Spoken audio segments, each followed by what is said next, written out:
And now, the Country Chicken Mash Hour is proud to present from Bent Fort, Tennessee, Cousin Ernie Ford and his Chicken Plucker Band, featuring cousins Fred and Ethel Mertz, with special guests all the way from New York City, cousins Ricky and Lucy Ricardo. Ricardo!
Shoes off. Y'all come, serve a smell. Oh, y'all come to see us now and then. King clothes are coming, they're coming by the dozen. Everything from soup to hay. Only they. And right after dinner, they ain't looking any thinner. And here's what we hear them say. Hear them say.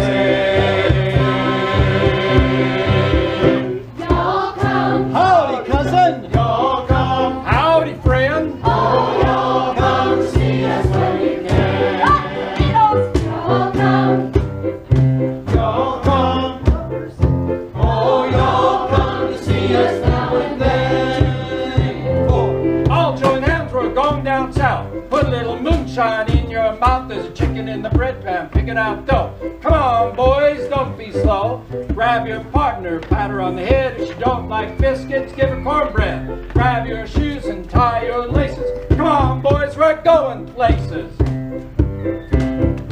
Grandma's wishing they come to the kitchen and help do the dishes right away. Come on boys. But they all started leaving, even though you can still hear Grandma say,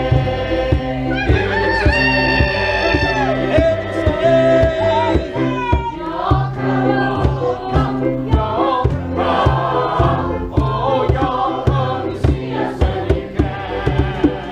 Y'all come, oh y'all come to see us now and then. Y'all come.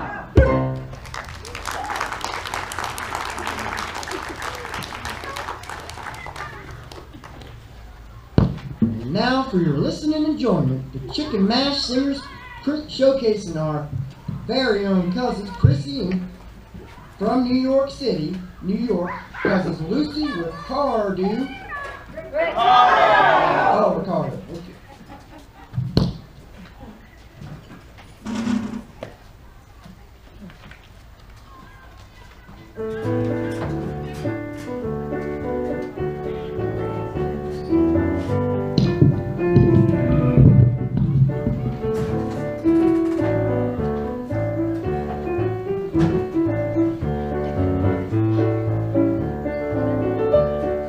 Some bright morning when this life is over, I'll fly away to that home on God's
Will you meet with the darkness and strive?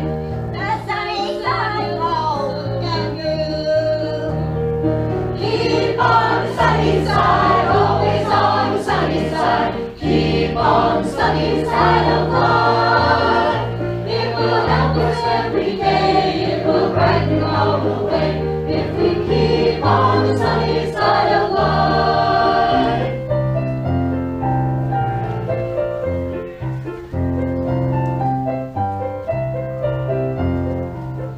Though the storm and its furies rage today, crushing hope that we cherish so dear, the cloud has soared will in time pass away, and sun in joy bright and clear. Keep on the sunny side, always on the sunny side. Keep on the sunny side of life. It will help us every day, it will brighten all the way. If we keep on the sunny side of life. If we keep on the sunny side of life.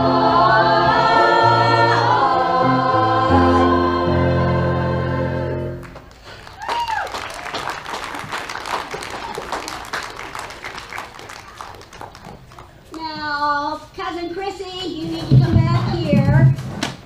I have a story to tell you about when I was a little girl growing up in Bent Fork, Tennessee. And it's about your granny. My granny? Well, your great granny? Lucy? Where's she? Hey, Ernie said I could do this. Aye, aye, aye, aye. So, anyway, I'd like to tell this story about her great-great-grandma and that little house behind the house with a crescent on the door. It was a place to sit and ponder with your head hanging down so low, just knowing you wouldn't be there if you didn't have to go.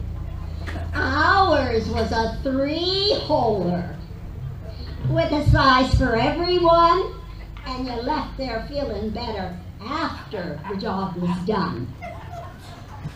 You had to make those frequent trips, whether rain, snow, sleet, or fog, to that little house where you'd sit and read the Sears Roebuck catalog.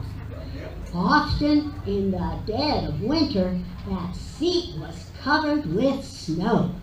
And it was then with great reluctance to that little house you'd go. With a swish, you'd clear that seat, and you bend low, and shivers in mine, you'd blink your eyes and grit your teeth as you sat on your behind. Well, Chrissy, this part is about your great-great-granny, and she made a trip to that little house that proved to be a hummer. Oh, yeah.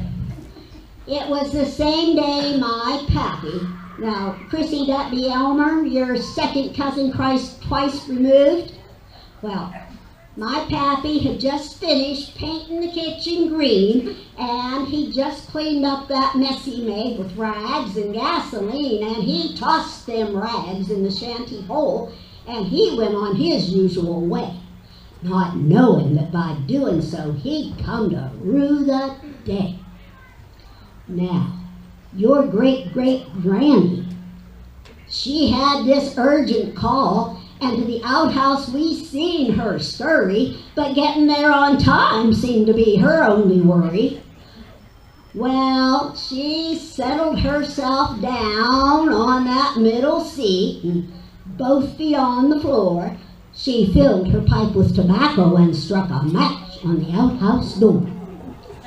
And as she took a long draw on that pipe, she slowly raised her behind and tossed that flaming match in the open hole, thinking her world was mighty fine. Well, the blast that followed, I'm sure, was heard for miles around. And there was your great-great-granny, just a-sitting on the ground. Oh yeah, The smoldering pipe was still in her mouth, and her apron she held tight, but that celebrated three-holer was blown clean out of sight. Well, when we asked her what had happened, her answer I never will forget. With this here dazed look in her eyes, she says, "It must have been something I ate." Well, the next day we had a new one that my pappy built with ease, with a sign on that outhouse door that read, "No smoking police." Well, that's the end of my story, and your great-great-granny, and long ago, and that little house behind the house where we went 'cause we had to go.